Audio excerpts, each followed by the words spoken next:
So I have to deal with a transphobic piece of shit every week. So what I do for a living is I buy beer for the store I work at, and a different company will come in and they'll stock that beer in the beer cooler for me, which is kind of cool. So I don't have to worry about it. But what happens is the person that comes in will call me sir every week. I've corrected this person several times. Do not call me sir. I am a woman. I don't want to be called sir. Like, if you want to be formal, call me miss or ma'am or whatever you want, but don't call me sir. It continues to happen. So I got an idea. This person is kind of short. I don't know, I guess they have a Napoleon complex or something. They're a little fucking asshole. And so I have the idea, since I can move the beer anywhere I want, like that's something in my power that I can do, I'm going to take all of the beer in the middle shelves, that's really easy to stock, I'm going to move it to the top shelf for this little fuck. So, next time this transphobic piece of shit comes in, I hope he brings a fucking step stool, because I'm going to use whatever little power I have in this world to make transphobic people's lives as difficult as possible. I hate to tell you this, but actively not wanting to be fat is indeed fatphobic. Also, your statement just indicated that people who work out are also people who do not want to be fat. Did you know that fat people work out without wanting to become thin? Did you know that you can work out for reasons other than wanting to change your physical appearance? The fitness and diet industry has absolutely perverted what exercise is and what it is good for, like mental health and cardiovascular health. The industry has brainwashed us into thinking that we can micromanage and control our bodies and exactly what every part of our bodies look like. Sure, you can control your body to some extent, but not through healthy means. Hey there, are you tired of men? Would you like to be able to walk down the street, drive your car, go pick up pizza, grocery shop, or simply exist without being harassed? Well then stay tuned, because I've got just the product for you. Now introducing armpit hair. Studies have shown that having armpit hair has proven up to 70% effective for getting someone with an unwashed ass to fucking leave you alone while you're in public. Interesting point. Can I just ask, what's life like as a nudist? My boyfriend's back and you're gonna get in trouble. Hey la, my boyfriend's you see him coming, better head out on the double. Hey la, my boyfriend's So I want to say something about this really quick. If you don't know what she's talking about, this is when red states put their homeless people on a one-way ticket bus to blue areas to get better care and better services, and then complain about the problem.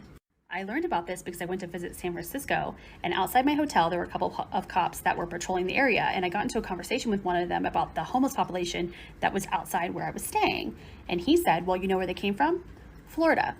Florida took a bunch of their homeless population and put them on a one-way ticket bus here so that they wouldn't have to deal with them. And their incentives were some cash, a bus ticket, and the knowledge of knowing that they would have better healthcare and better law services. These biatches are masters at sleight of hand, and that's why they choose con men magicians to represent them. There's no such thing as healthy masculinity and feminism, and that's kind of transphobic. So I was at this party. So I'm going to make this video into a stitch. The whole feminism, propaganda, the mainstream feminism, radical feminism, I hate all men thing, is very dangerous to trans people. And it's harmful to trans women because the notion that trans women are basically trying to trap men or are predators, or basically putting all kinds of male aspects onto us to get rid of our identities. And it's very transphobic to trans men because it's like, it just invalidates their whole identity completely. So as a feminist, you can hate all men because not all men are cishet. You can hate all cishet men because they're all programmed to act a certain way. Maybe some don't. Who cares? But they're trans men, they're queer men, they're femme men, and there are men that honestly go through worse than you as cishet women. You need to acknowledge them. Hating all men does nothing. cowardice. Are you serious? Apologies for freedom. I can't handle this.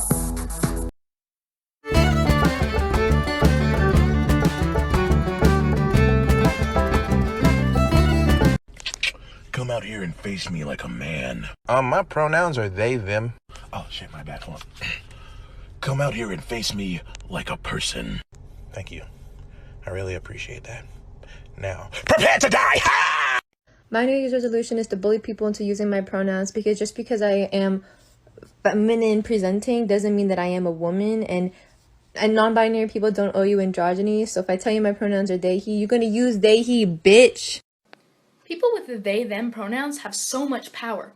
Like, y'all already sound like you have a demon or entity trapped inside you because of your pronoun. And the homophobes think you're going to hell anyway, so, use this. What would Jesus do with a semi-automatic weapon? Let's talk about it. Republican Congressman Tom Massey of Kentucky thought it would be funny to do apparently his Christmas card this year with his entire family holding semi-automatic weapons. Funny. I was particularly horrified by the weapon that the congressman himself is holding. Look at this thing. It's absolutely ridiculous. He looks like he's carrying a machine gun in front of a Christmas tree. I show you this because it's weird and it's really screwed up. Whether you're a gun nut, whether you treat guns as a fetish or what, that's your own private business. I don't care what people do in the privacy of their own bedroom. But to bastardize Christmas, to pose in front of a Christmas tree with weapons like this, with weapons of war. These are literally weapons of war. Look at the thing he's carrying. That is a weapon of war. It's not a hunting weapon. That is a weapon that troops use to go and kill each other. Ain't no big thing, just show her a little swing. Here's how Bernie can still win. A thread. Bomb the way.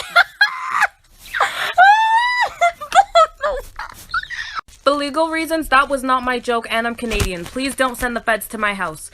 I am literally convinced that it's impossible for Texas to go at least like a week without becoming a national embarrassment. Our governor is a fucking idiot. Greg Abbott, I hate you from the bottom of my heart with everything in me. I hate you, and I can't wait until we vote you out of office. So, how are you going to sit here and say that local governments are no longer now allowed to enforce a mask mandate and schools aren't allowed to enforce a mask mandate because Texans know their health better than the local government does, and then in that same breath, you pass the heartbeat ban and know women aren't allowed to get abortions after 6 weeks, even though no one even knows they're fucking pregnant at 6 weeks.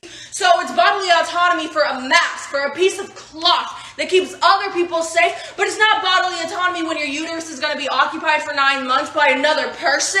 That doesn't make any sense. It's hypocritical as fuck. How are you going to sit here and say that Texans know their health better than the local government, but I think I know my uterus better than you fucking do?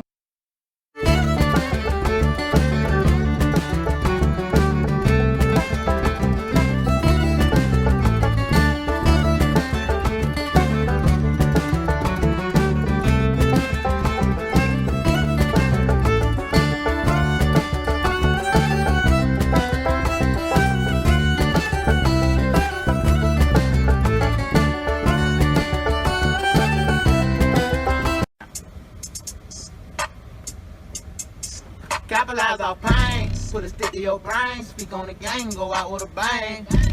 That either don't believe that patriarchy exists or see how they contribute to it. Love this video. Thank you to the TikTok user who sent it to me or tagged me in it, because that video is incredible. I suggest everybody go and watch it. This is a great little segue into something I've been meaning to do in the first place, which is to define patriarchy for the male followers who are a little weary to take a step into it or understand what it means. Most of the comments I get on my videos are patriarchy doesn't exist, patriarchy isn't real, what even is patriarchy? So I'm going to do what I do best, and I'm going to read something off the internet, a simple definition I think that will encompass it all for you. And this comes from ScienceDirect.com. This definition specifically comes from the International Encyclopedia of Human Geography by C.J. Nash from 2009. Patriarchy is an analytical concept referring to a system of political, social, and economic relations and institutions structured around the gender inequality of socially defined men and women. Within patriarchal relations, women are collectively excluded from full participation in political and economic life. Those attributes seen as feminine or as pertaining to women are undervalued. Patriarchal relations structure both the private and public spheres, with men dominating both domestic and public life. Feminist scholarship has theorized linkages between patriarchy and capitalism, colonialism, and nationalism. Feminist Feminist geographers argue patriarchal relations operate across and between a number of scales in ways that both constitute those scales themselves and order social relations and identities in hierarchical relationships. Research has examined patriarchal relations at the level of the body, the public-private divide, nationalism and citizenship, colonialism and globalization. Patriarchy as an analytical tool has also been criticized as too universal and overreaching in its conceptualization of the unequal relations between men and women as an historical and cultural structure set of inequalities, seeming flexible and resistant to change. That was a mouthful. Ooh, look, my nose strip line is still there. Ugh. So there you have it. White people's jobs to dismantle racism. It is the job of men to dismantle the patriarchy. We can do it. And now you have a definition to go off of. So if somebody comments on your video, what even is patriarchy, you can just tag them in this video. It's not a perfect reading, but who cares? Nobody's perfect. The information is still valid. And you can always just go to sciencedirect.com yourself and look at this information yourself. But if you don't want to, then there's this video. Yay for knowledge. Love knowledge. And coffee. What gender are you? Human. No, are you a boy or a girl? I'm a kid. No. What's in your pants? Underwear? What's between your legs? Thighs are between my legs.